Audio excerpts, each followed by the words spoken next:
Entre guerras e revoluções que perpassam os centros urbanos, encontros e desencontros, idas e vindas, expressões e impressões acontecem a cada segundo nas calçadas do cotidiano. É na rua, local plural e democrático, aonde artistas não apenas ocupam um espaço, mas disseminam e vivem, muitas vezes apenas das trocas realizadas nela. A rua é rua em qualquer lugar do mundo e tem linguagem própria. E hoje, para falarmos sobre a arte e dessa linguagem única que a rua ensina, o Provocarte convida a Raquel, a artista que fez da rua a casa e local de trabalho nos mais variados cantos do mundo. Raquel, é um prazer te ter aqui no Provocarte. Obrigada. Raquel, eu gostaria de saber como que a rua virou, em alguns momentos, né, o teu local de trabalho e o que te motivou a ocupar esse espaço. Então, a rua, ela me chamava atenção quando eu caminhava, assim, e via as intervenções urbanas. Acho que começou por aí. Só que eu não sabia quem eram as pessoas que faziam isso, né? Eu só via essas provocações nas paredes, os pichos, os adesivos. E aí eu comecei a ter uma aproximação com isso no momento em que eu estava descobrindo uma outra linguagem para eu me expressar, assim. Que como eu venho de um meio acadêmico que estudava sobre as questões da psique e tudo isso, chegou um momento em que só falar não estava adiantando. Então eu comecei a me expressar através de desenho, misturado com escrita poética. E aí chegou um momento em que eu senti necessidade de colocar isso na rua, só que na época isso não era uma fonte de renda, assim, era mais uma necessidade de falar e colocar nos postes o que eu estava sentindo, assim. Então eu comecei com os adesivos, né? Depois, na pandemia, quando eu estava trabalhando fora, assim, eu comecei a ter contato com artistas de rua, que eram essas pessoas que faziam a arte da rua para além das paredes, mas também conseguiam viver disso de alguma forma, se deslocar pelo mundo de uma maneira diferente da que eu estava acostumada, porque fazia anos que eu estava aqui na cidade, andando no labirinto e tal, e não conseguia sair porque sempre estava atrelada a alguma instituição, ou a faculdade, ou a trabalho, e aí não via possibilidade de viajar assim e conseguir fazer essa renda necessária, né, em deslocamento, assim. Daí eu comecei trocando ideia. E aí quando eu comecei a trabalhar com isso foi por uma necessidade de expandir os materiais, assim, ir para além do papel. Então eu tinha muitas roupas que estavam paradas e que eram tipo do meu estilo, assim, sei lá, camisetas coloridas lisas, que eu não aguentava mais vestir. Eu pensei, pô, eu vou transformar isso. Aí eu comecei a comprar tintas, assim, aos pouquinhos, né? Eu já tinha pincéis e tal.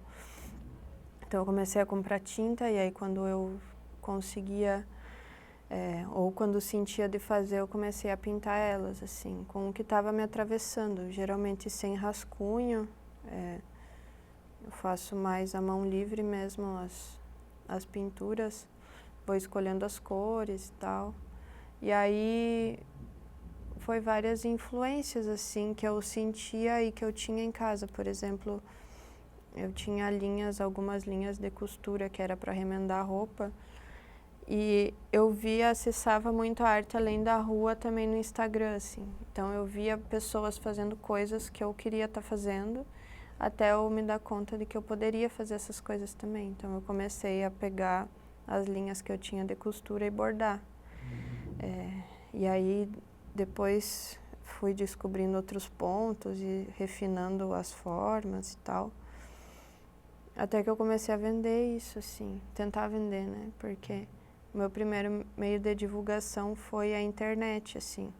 Eu já tinha alguma atividade na internet, mas era mais, sei lá, reflexões, receitas que eu tô fazendo veganas, umas coisas assim. E aí eu comecei a postar que eu fazia as coisas, aí vira e mexe alguém pilhava de comprar. Mas antes de eu pensar em vender, eu pensava em fazer, assim, né? Por uma necessidade de, além de de criar, assim, tentar criar um outro mundo possível dentro dessa loucura do concreto, assim. Acho que as cores, elas vêm associadas a isso também, de imaginar como que um reflorestamento, assim, através da arte, né? O que na rua que tu consegue, que na internet tu não conseguiria? Eu acho que a rua, ela abre uma possibilidade de diálogo para quem quer dialogar com a arte que eu faço e comigo, assim, também, né? Tem ideias que eu troquei quando estava expondo, que eu não trocaria na internet, porque também na internet tem um olhar limitado, assim, em relação às coisas que eu faço. Quem vê são as pessoas que me seguem, ou que eu sigo, ou que eu já tenho algum tipo de vínculo, assim. E geralmente a confirmação do olhar é aquele olhinho, né? Do Instagram, assim, eu fico, tá, a pessoa viu. Agora dá pra curtir os stories, né? Tá, a pessoa curtiu ali o que eu postei. E isso é massa também, mas não tem como falar, né? Para além desses códigos que a internet coloca. E aí, na rua é interessante, porque a rua também, além de ser um lugar que tem as pessoas que vão olhar e vão talvez querer conversar, é de onde brota essa inspiração para fazer as coisas, né?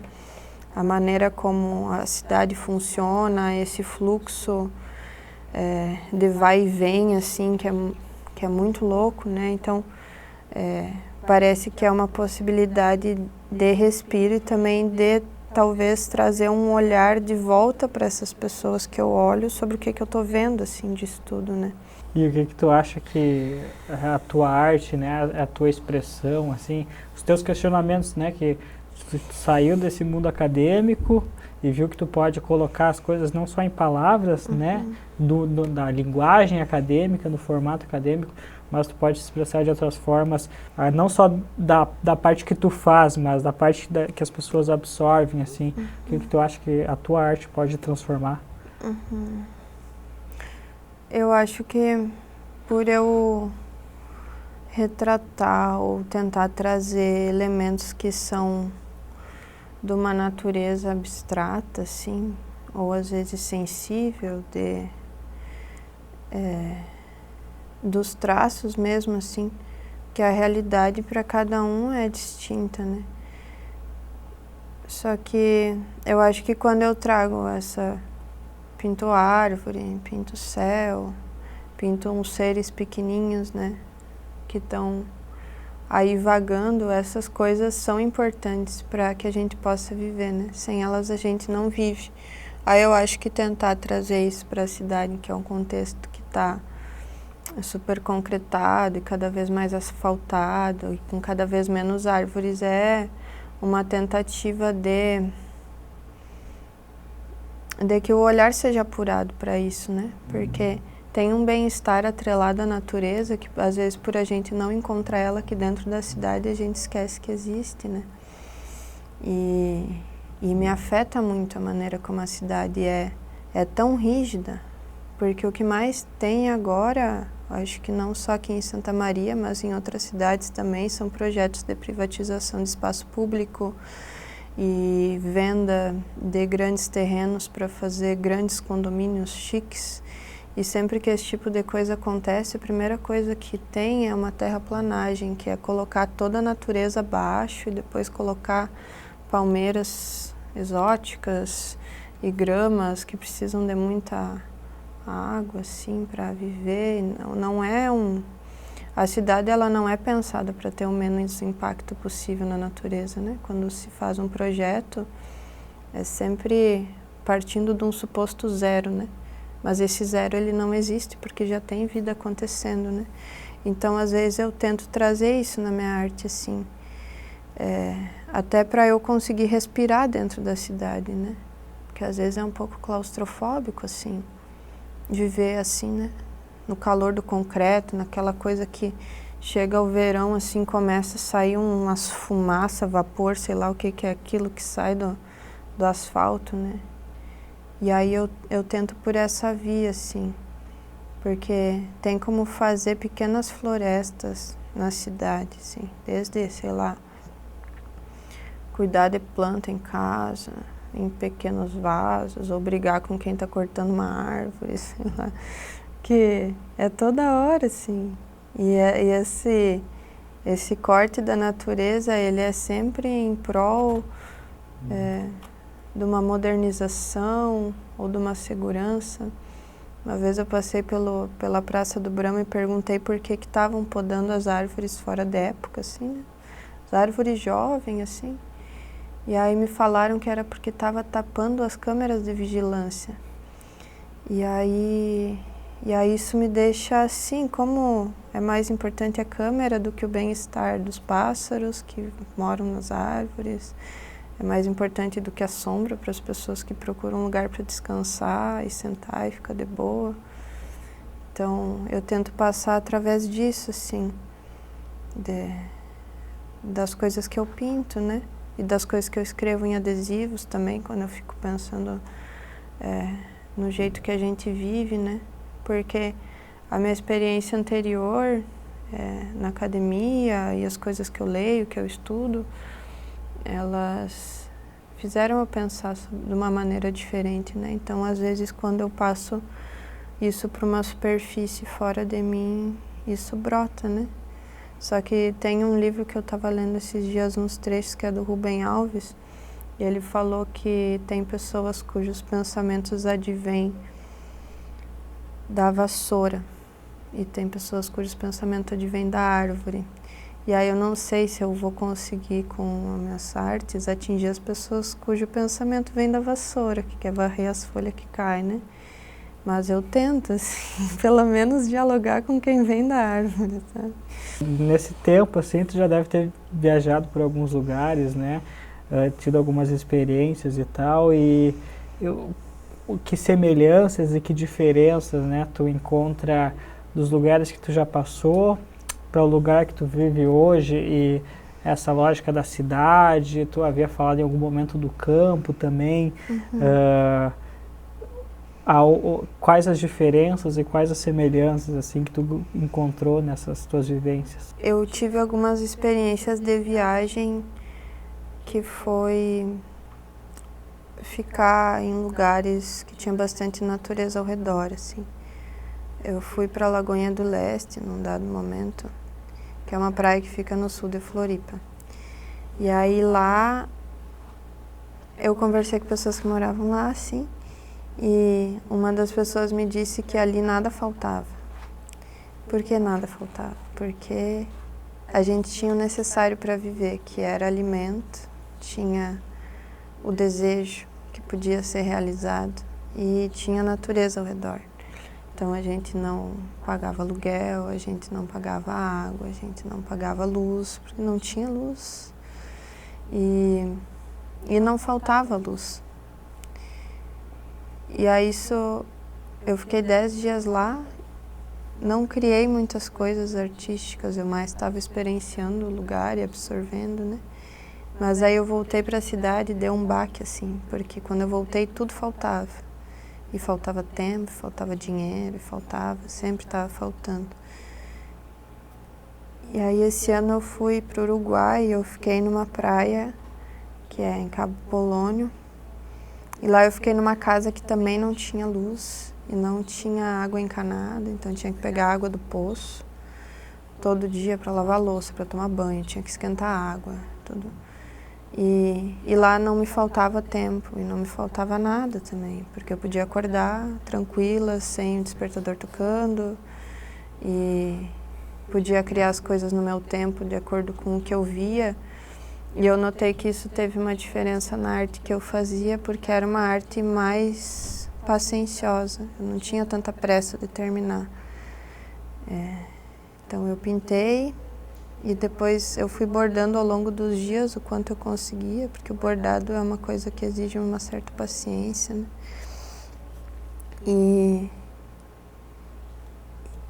não tinha que ficar correndo atrás de nada, porque tinha o alimento. E aí, tirando o alimento, e tudo o que tinha era conviver com as pessoas, era olhar para as coisas. Eu não tinha que ficar buscando sempre alguém ou algo. Não precisava correr atrás de nada, assim.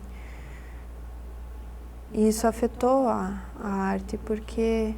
E me afetou, consequentemente. Uma coisa está ligada com a outra, porque eu estava habitando um espaço de mais tranquilidade, assim.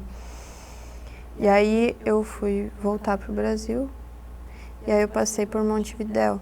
E aí em Montevidéu eu precisava de dinheiro para viver. Eu precisava pagar o ônibus para deslocar, eu precisava ir atrás de comida, eu estava sem grana. Então eu tinha a minha arte. E aí eu sentei com os artesãos que ficavam na frente do terminal e expus, assim. E eu vi que tinha um olhar diferente, assim, para as coisas que eu estava colocando. Não era uma coisa muito comum de ser vista sendo vendida na rua, assim. E aí algumas pessoas se sentiram interessadas e vieram conversar comigo sobre o que eu produzi, né? E foi legal ter esse olhar sensível, ao mesmo tempo apressado, porque era na cidade, então tem essa coisa do deslocamento também, de estar indo para um lugar, de um lugar para outro e no meio da correria parar e querer trocar uma ideia rápida e querer saber o valor. E aí sempre dá uma sensação de que é caro demais ou barato demais. E daí as coisas acabam continuando comigo, assim, porque eu não encontrei ainda qual que é o valor exato que as pessoas querem pagar pelo que eu faço, né? Desse jeito, assim, tão corrido, que tem um feeling que precisa ter para vender na rua, assim. Porque tem o custo da produção, mas eu costumo pensar que já está pago, porque eu já paguei o material. Então, tá, quanto custa, né? E aí, enfim, eu fiquei ali expondo e acabou que eu não consegui vender nada. Tive que pedir ajuda para amigos brasileiros para conseguir voltar para cá, porque tinha tempo para voltar e uma correria, né? Poderia ter feito de outras maneiras, poderia ter mangueado, poderia ter feito milhares de coisas, mas estava cansada, assim, um solzão na cabeça, tudo. Mas eu senti que a mudança abrupta, assim, de estar na praia, tranquila, sem rua, sem asfalto, pai, de repente prédiozão, um calor e correria e todo mundo correndo, assim. E aí no meio disso eu encontrava alguns olhares que me viam de volta, né? Porque tem essa coisa também de ser meio estrangeira, né? E isso ser visível também. Me viam com uma cobertinha do Grêmio e ficava, tá gaúcha. Tipo, sou gaúcha, assim.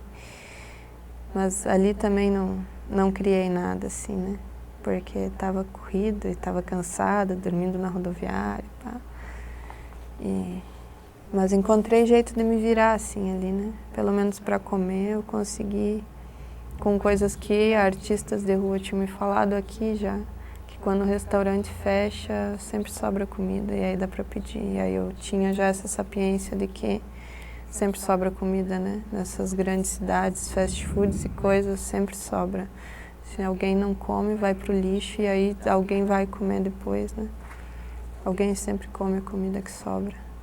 E no meio a todas essas transformações, o que tu deixou para trás? O que eu deixei para trás? Eu acho que eu deixei muitas coisas materiais para trás. Essa é a primeira coisa que me vem, assim. Já me mudei muitas vezes.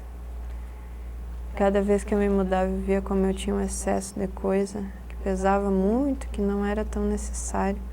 Mas eu acho que eu deixei para trás também algum tipo de certeza que me venderam de que eu ia ter na vida.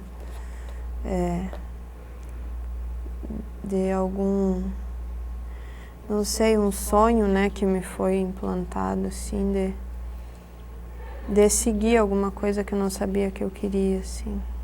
Eu insisti muitas vezes num sonho que não era meu, assim. Eu acho que eu estou tentando deixar, ainda tentando deixar esse sonho para trás, para começar a sonhar meus próprios sonhos, assim, da maneira como eu quero viver minha vida, né. E aí eu deixei para trás reputação, deixei para trás títulos, deixei para trás possíveis CLTs e coisas assim. Mas claro, não é fácil, né? Porque sempre precisa ser traçado um outro caminho. Então, eu deixei isso para trás e eu estou buscando traçar um outro caminho que seja mais, não sei, minimalista não é a palavra, mas talvez mais simples, assim, de fazer o necessário. E tu acha que a rua é o suficiente para tu buscar isso? Ocupar esse espaço? Ou tu precisa ocupar outros lugares também? Eu acho que a rua não é suficiente porque ainda não está dando para plantar comida nos canteiros da cidade.